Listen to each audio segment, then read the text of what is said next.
Business as Unusual is a thought-provoking podcast that explores the innovative strategies, disruptive ideas, and unconventional practices driving successful leaders and companies in the ever-evolving world of modern business.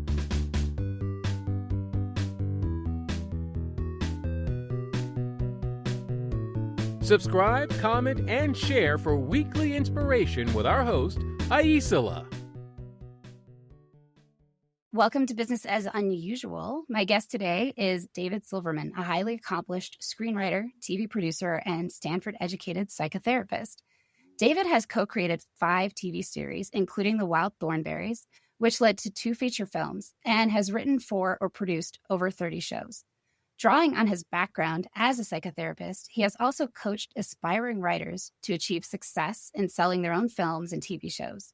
His unique insights into the essential mindset for screenwriting success are captured in his book, How to Be a Rock Star Screenwriter. I'm delighted to welcome you to the show, David. I'm looking forward to discussing your career and the different things that you've brought to the table over the years. Thanks for joining me. No, thanks for having me. Yes.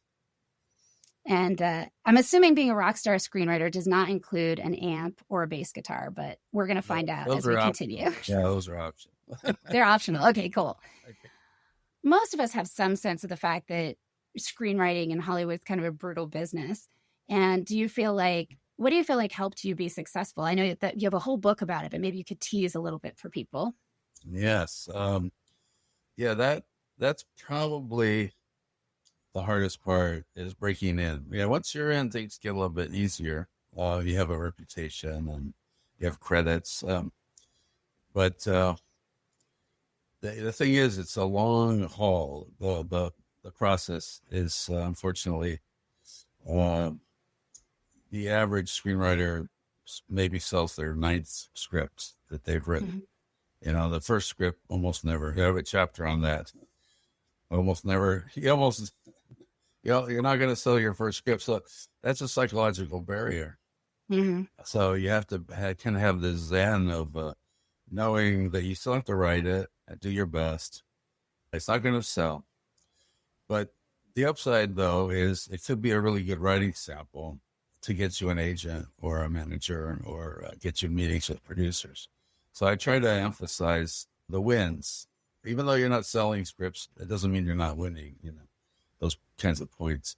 So I try to make it easier for people to feel like they're in the game and not feel too disconnected, writing itself is a very isolating process. It's usually one person and a computer.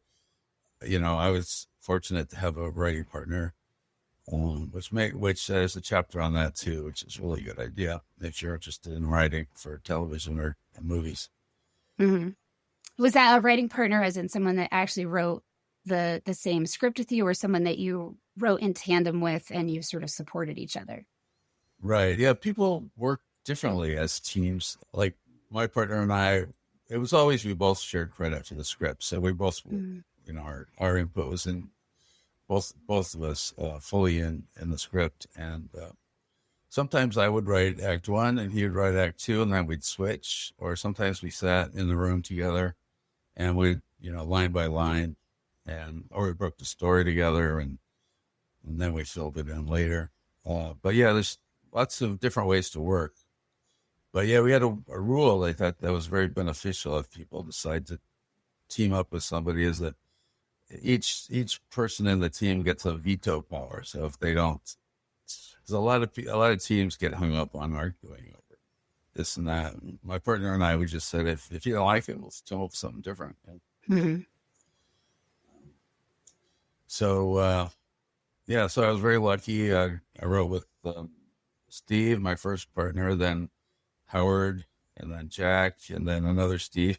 So I always preferred working with partners. It's a lot less lonely, too. Yeah, that makes a lot of sense. So do you have a couple tips or a story that you can share about what motivated this idea of how to be a rock star screenwriter, how you can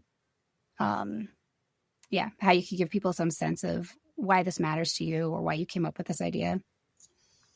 So the origin of that, the book, at some point after my screenwriting career, I went back to school.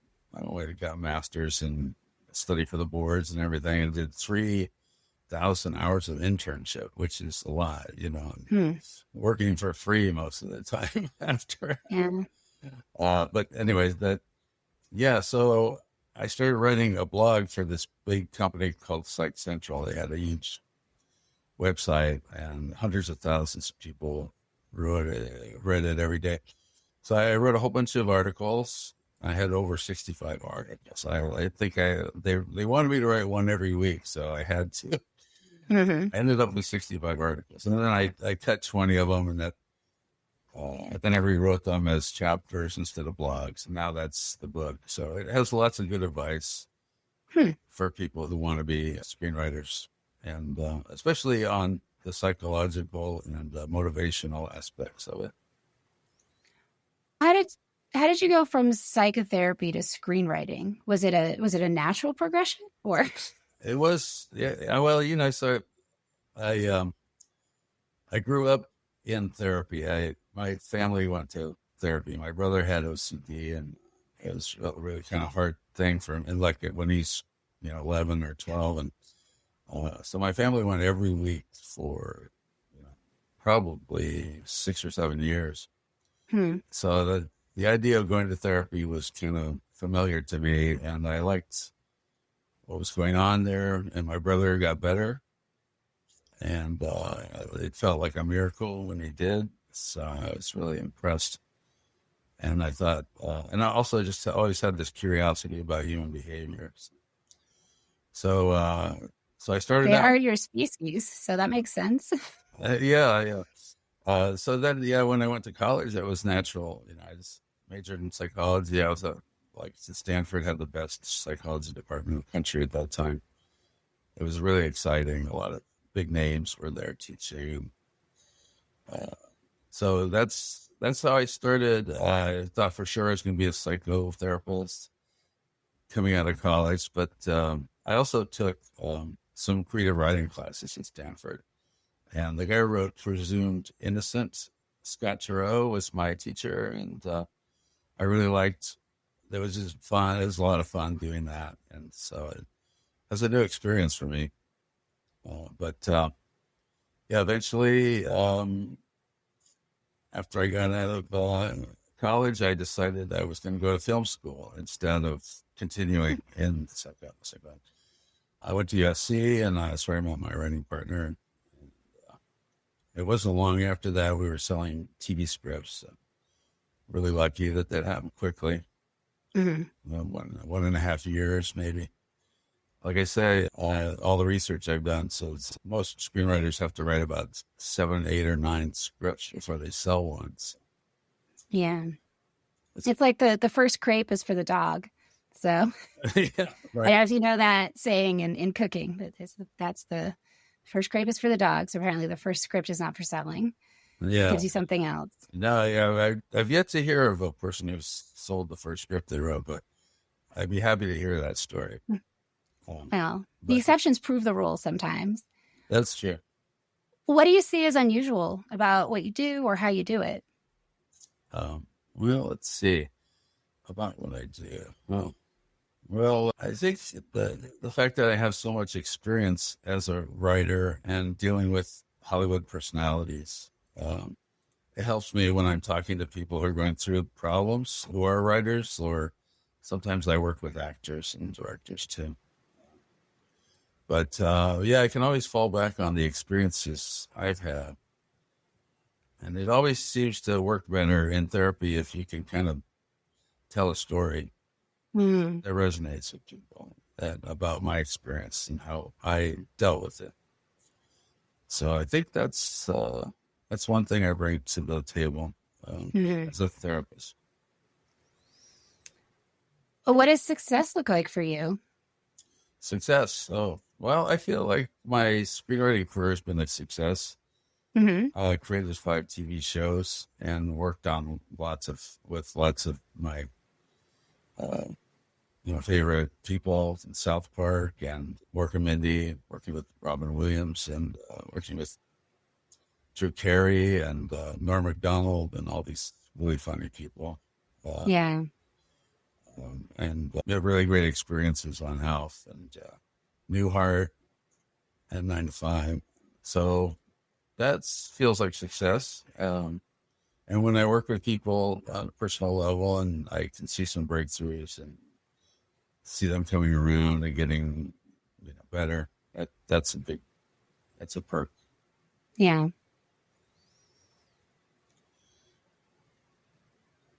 When you're working on TV shows, that's also like I know very little about this. So if I say something ignorant, please correct me. But it's a group, right? Like you guys are writing in a group. So I wonder if you working both understanding human behavior a little more intentionally and also writing with a partner made that a little more seamless, or do you feel like that's just what sometimes it's easy chaos and sometimes it's hard chaos? Right. Yeah. No, for me, it was a fun experience writing in a room. Yeah. Most TV shows have, 10 to 15 writers on staff. And every day you sit in a room with all those people. So you get to know them really well. Yeah. And you eat lunch and dinner with them. Sometimes we're there till 3 a.m. Mm-hmm. Many shows went really long like that. So, I feel like just being able to get along with people is a huge asset. And and you do also have to, you can't be too, upset about the way things go in the room. Not everybody can get their ideas. And the showrunner or the head writer is the one who decides what goes in. So you have to kind of have lower your ego a little bit mm-hmm. and just get along with people. That's a huge thing for writers who want to be television writers. That's the thing that it's a very social situation. So you have to, that's where ageism comes into play. Also, you tend to see younger people on TV. Mm-hmm. So for writers who are older, I have a couple chapters on, older writers breaking into television and movies. So movies probably easier because you're not in a room with a bunch of other people if you're an older writer. Mm-hmm. And Hollywood does have this ageism problem. Yeah. So when you talk about screenwriting and how to be a rock star screenwriter, are you meaning both television and movies, or is there a different process for either one, or? Yeah, no, I mean both. Yeah, it's mm-hmm. it's a very similar process. And some TV shows, our shows tend to be more like movies. They're more cinematic, and the shows I worked on were mostly comedies. Some were through camera comedies where, the show took place in front of a live audience, and that was pretty exciting. Yeah. But some, yes, I also worked on, one camera shows, they call them, where we went out into the field and shot no audience, And the show Alf I worked on, Alf was a puppet, it was so there was a guy there was no live audience for that because there's a lot of, they had a special stage that came up to your chest level, and the guy who operated the puppet would walk around, and there'd be like a little cutout there so he could walk around the set, puppet in his hand and operate it. So yeah, very different styles. So one camera versus three camera. Does it change how the writing works when you do that, or? The writing, mainly you could do more on a one camera show. Like if you wanted to go out and shoot on location somewhere, you could do that. Mm-hmm. The shows that are three camera, they're really meant to be on a stage, more like a stage play. Interesting. What's something you wish more people knew about screenwriting? Let's see. I guess some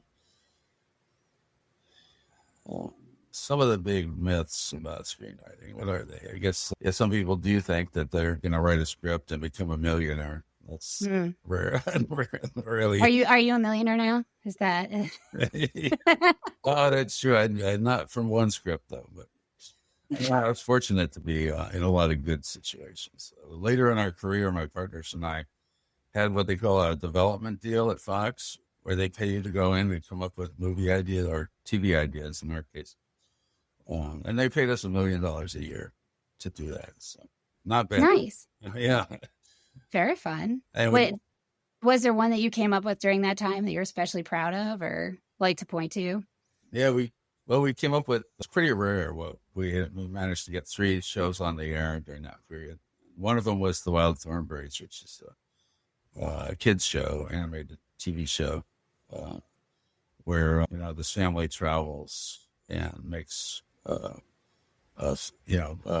of travel films, and one of the daughter can speak to animals, and so they get into all kinds of crazy situations, and it's really heartwarming and well written and funny. Nice. So that one, it also went like 8 seasons, and there were 2 movies, 2 feature films based on it. So it was exciting, and lots of toys. That's important. Were you involved in all of that, in all the films and all the seasons, or did you just do the original? Well, mostly we came up with the original pilot. Yeah, the 3 of us, my partner Steve, and me. My dude Steve. That's so convenient because then you can always say Steve, and you never have to worry that you've gotten anybody's name, miscalled. Yeah. So, that was thrilling, and we also managed to get 2 sitcoms on the air, and one of them starred Ellen Claiborne from Saturday Night Live, and she was really hilarious, and it was fun to work on that. And then the other one was called Secret Service Guy, about sort of like a Get Smart type show where this guy is working at the White House as a security guard, and he takes a bullet for the president. So the president wants him on his Secret Service squad, and he's not really qualified to do that. So it turns out like a Get Smart kind of thing. It was fun to write that. Nice. What advice would you give your 18-year-old self? Oh boy, that's a good question. Oh shit. It's genuinely my favorite one right now. Well, there'd be like buy Apple stock, right? Okay. Things like that. But yeah, when I was 18, I had no idea I was going to be a screenwriter. So I guess I would say, hold on, don't lock into anything quite yet. So I was more in my early 20s when I started. I was 28 when I started working on One Day at a Time. It's a show with Valerie Bertinelli, and it's Norman Lear's show. It's fun to work on. So 28, yeah. So a lot changed between 18 and 28. I totally went in a different direction. My parents weren't thrilled with that either. No. Yeah, when I went into show business, I remember my father saying something like, when we put you in Stanford, we kind of thought you were going to be a doctor. You're a doctor screenwriter to you, Dad. Yeah. I mean, I think it comes in handy that you use some of those skills and knowledge in the work that you did. So it's not like it was wasted. No. And eventually I went back and, I'm now a practicing psychotherapist. Yeah. Do you take a lot of clients? Yeah, I turn down a lot of clients. I constantly get asked for, a lot of, I focus on anxiety and trauma, things like that. So there are a lot of people in those situations that are looking for help. Yeah. And do you primarily work with writers or actors, or is it more, that's a completely separate thing that you do? Yeah, no, I do. I tend to work with a lot of writers and directors, sometimes actors, but, and then there's people who just find me because I'm on the same insurance board, they have Anthem, they're looking for somebody. Yeah. I like the variety, people from I learned a lot about people doing all these different jobs and what it's like for them. Yeah. That's kind of interesting thing about psychotherapy is it's almost like you have all these friends that you talk to every week, share their life with them and the ups and downs. It's like that. It's kind of beautiful. I didn't really thought of it that way. Yeah, no, I do feel that. I spend more time talking to them than most of my acquaintances and friends. Yeah. What's the thing you're most excited about in your business right now? Well, there's a lot of breakthroughs in treating trauma. I've been studying this thing called EMDR, which is, if you don't know what it is, it's kind of hard to understand. It involves the rapid eye movement and treating trauma. Now, have you heard of it? Yeah, I did it like 20 years ago. It was very, very successful. Yeah, it's it's just very good.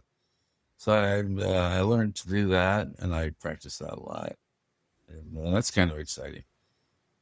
It's really good for like a specific trauma, like if you're in a car crash or a school shooting or something. It really helps a lot. There's other kinds of trauma which are more they call complex trauma, which may involve being traumatized over time. Years and years. Those are tougher cases, but that makes sense. It'd be a little bit more layered of a behavior and an impact. Do you talk about any of those types of things in your book, or is it very separated, the two things that you do, or is there any place where when you're talking about the screenwriting, some of those tactics and skills get brought into that process, or is it more that's something and of course it informs things? Yeah. So here's the book actually. Your Rock Star Screenwriter, and then underneath it says, or at least pay the bills.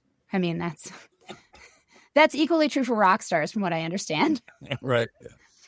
Yeah. So there's a chapter on there's a lot of writers tend to be sensitive people, right? They introspective. They're isolated a lot of their lives, and they tend to have extreme sensitivities, environmental sensitivities, and things like that. There's a book out on the highly sensitive person. I've read that. And so you know what they're talking about. A lot of people, they need to control the environment so it's not too overwhelming. And also some people have social anxiety. So there's a couple of chapters in the book on how to kind of, get past that as a writer. Like, for example, on the TV writers, it's completely social situation. Right. So you need to figure out ways to get out of the bubble, so to speak. And for people with high sensitivity, I talk about how they can try to control the environment, like try not to be on the freeway at 4, try not to go to the supermarket when it's the busiest and that sort of thing. Right. Try to limit your meetings. Let's say you don't have 3 in a row, because with people who have that issue, it can really, blow the whole day. Yeah, It's you really can. tough to deal with. There's some situations in the book that address that, but mostly it's for, newbies, people who are just starting out and looking for shortcuts to success. There's a lot of things I wish I'd known. Yeah. In here, like about how to get your script read, for example. For any writers out there who are looking to get their screenplays read, without an agent, it's hard. But I talk about how to get an agent, but I also talk about how to, without having an agent, how to get your script to producers. Yeah. There's an app called IMDb. It's Internet Movie Database. They have a pro version that costs about $150. It's worth getting. And so if you're writing a certain kind of a script, like a horror movie or a rom-com or something, and you're looking, the idea is to look look at the producers who make that kind of movie. And because they usually tend to want to do more of the same, right? Yeah, they like it. That makes sense. Yeah, they like it, or they have experience with it, or it's easy for them to sell. So anyway, that's a great way to find people. And then I talk about you have to have a release form,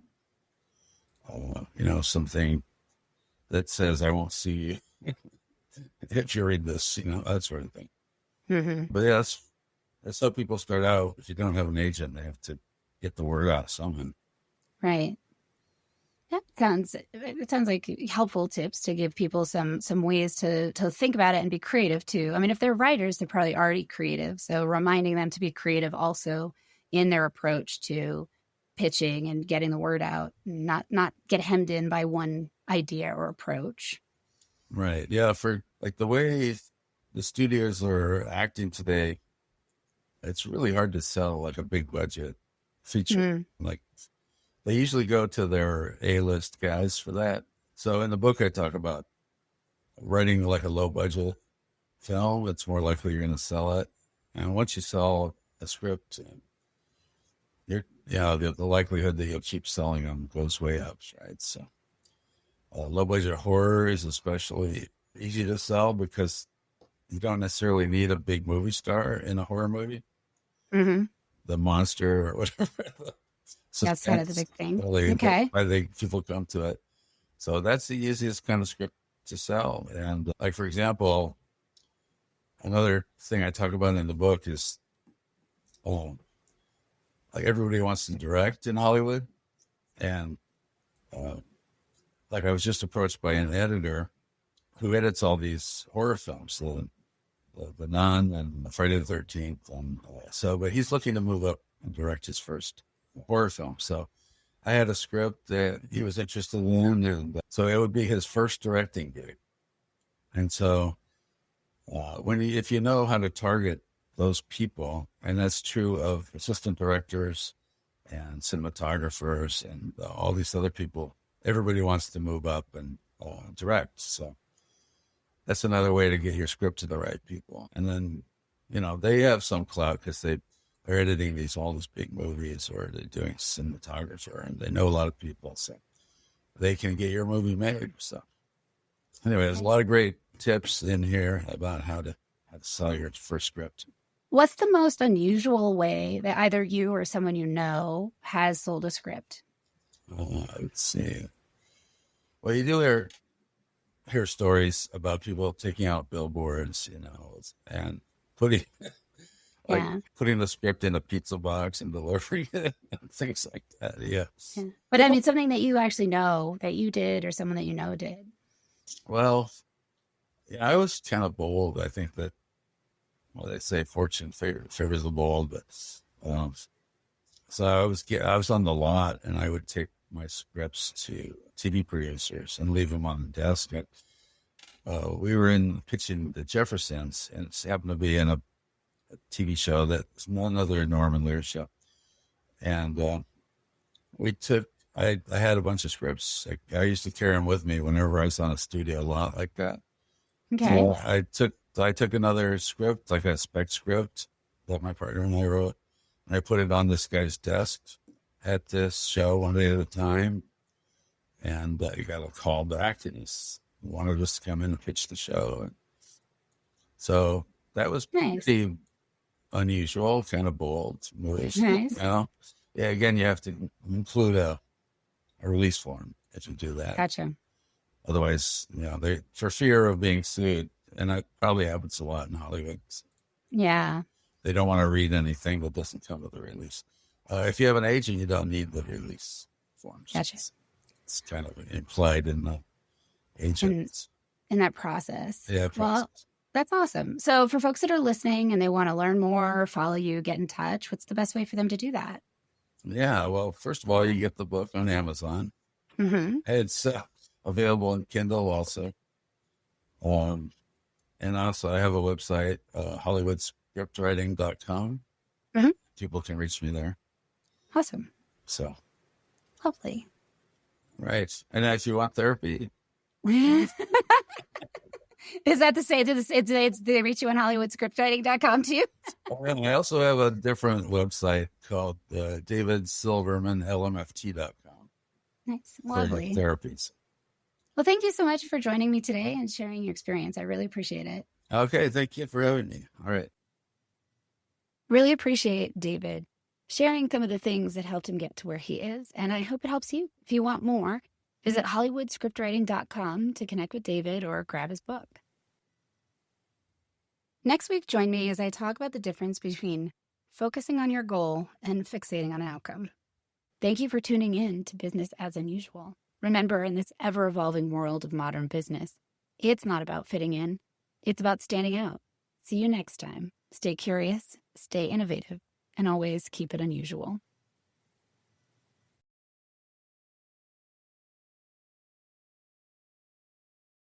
I hope you enjoy the show. I love making it. If you did enjoy it, consider hopping over to the review portion of the platform you listen on and letting other people know about it. Or share the episode or the entire show with a friend or subscribe to the show. Definitely reach out, get on my newsletter, follow me on social media, and let me know what you like, what you don't like, and what you'd like to see in the future. Well, we love our guests. Appearance on the Business as Unusual podcast or any Bicurean consulting production is for information purposes only and is not to be considered an endorsement of their business practices, or character. Please properly vet anyone you find through this podcast and generally before you do any business with them. Thank you for listening.